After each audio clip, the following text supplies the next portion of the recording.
Hello, this is Amos Tarfa, Amos the Math Guy. I just want to talk to you briefly about counting to calculus. This is how you log into our course. You go to myopenmath.com. That's the course ID and the enrollment key. We are hoping to help every student in America have a vision for get into calculus, linear algebra, statistics, discrete math while they're still in high school. We want to raise the bar, and we also teach the history and philosophy of science and mathematics in our course. But this part is just a course about getting math fluency. So once you log in, you'll be able to see content from pre-algebra all the way to calculus. So I'll show you around here. So this is the first thing you need is the course ID enrollment key. Email amosthemathguy@gmail.com, amosthemathguy@gmail.com if you want to receive training for your teachers at your school, or if you just want more insight into math and science learning. Now I'm going to flip through to the beginning. This is one of the first things you see when you log into the course. There's a diagnostic test 1, which is for pre-algebra concepts, and a diagnostic test 2. We've made this assessment, or we've provided this assessment as resources to help us know exactly where you're at. Again, this part is free for people to take, but if you want to receive feedback, then you can sign up to receive tutoring or coaching from us. Now, this is the first part of the course. This is a pre-algebra section. This is pretty much what people learn from first grade to about 7th grade in America. We've provided it to you now in such a way that you can learn it all in a year if you want, or even less. You need to know your whole numbers, addition, subtraction, multiplication, and division, your integers, which include negative and positive numbers, and then you go on to fractions, decimals, ratios, and proportions, and percents. This is the pre-algebra section of the course. Next, this is the Algebra 1 and 2 section. There is no reason why Algebra 1 and 2 should not be taught together. They really should be taught together, and actually, we've been able to show they can actually be done in a year comfortably. You could literally do Algebra 1 and 2 in a year comfortably, no problem at all.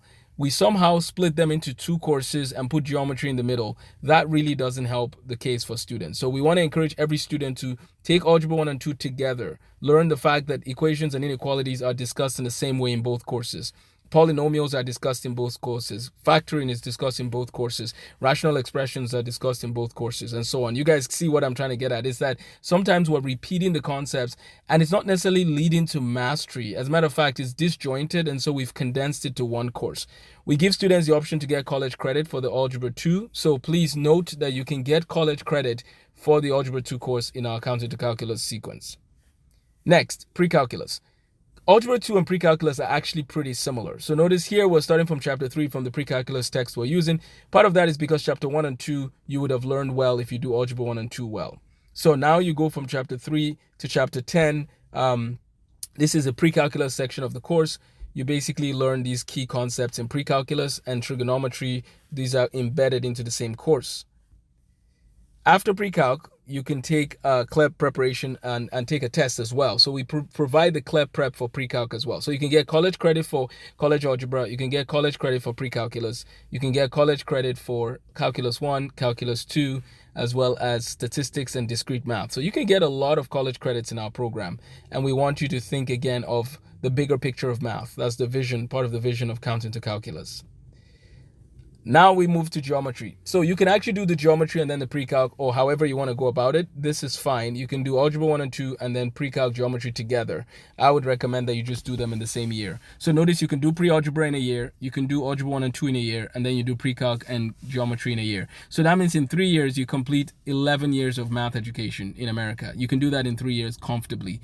We've been able to show over and over again that if you don't take summers off and you're willing to apply about an hour a day, so about 5 hours a week, to your learning plan for math, you will finish the American math curriculum in 3 years. What it takes 11 years to do, you can do in 3 years and be better than people that are taking 11 years to do it, if that makes sense. So if you give us a 5th grader, we can get them into calculus in 9th grade. 8th or 9th grade. For the 5th grader, we can give them more time in that pre-algebra if they want. So 5th and 6th grade pre-algebra, Algebra 1 and 2 in 7th grade, and then 8th grade geometry, and 9th grade pre-calc. Or we can actually do geometry and pre-calc again in the same year. We can do that. We've been able to show that you could do them side by side. That's part of what countries like Nigeria do. They offer multiple math classes at the same time. So this is essentials of geometry, reasoning and proof, parallel and perpendicular lines, congruent triangles, relationships with triangles, similarity, right triangles, and trigonometry. Notice that chapter 7 is pretty much going to be touching on some stuff you've learned in pre-calc. And then chapter 8, quadrilaterals, properties of transformations, properties of circles, measuring length and area. And then surface area and volume of solids, that's just a bonus. review that people get, but that's taught in traditional geometry courses. And then lastly, this is just a list of typical topics in calculus. So every student should expect to get here. That's how we roll. Counting to calculus is guaranteeing that you will do calculus. If you want to do it in 3 years, we could get you there. If you want to do it in less time, we can get you there. But if you need more time, no problem at all. But the key is you have a vision, you're going somewhere. So amosthemathguy.com talks more about this project, and then you can email me at amosthemathguy@gmail.com. This part of what I've shown you is just the part about the fluency in math skills. We want you to be proficient in math. However, we want to teach math from a classical approach, math and science from a classical approach. What does this mean? This means that when you're learning certain concepts here, you're going to learn physics at the same time, discussions relating to physics, because calculus and physics came at, like, it was together. Newton did the work together. Leibniz did the work with these things together. We need to teach math and science together. We need to teach physics, chemistry, and math together. So you see the point of the topics you're learning.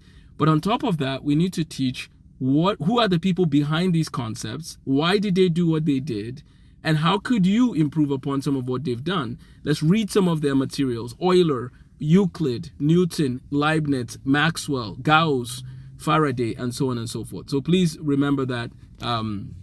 We'll discuss this more in our future videos. Take care and have a blessed day.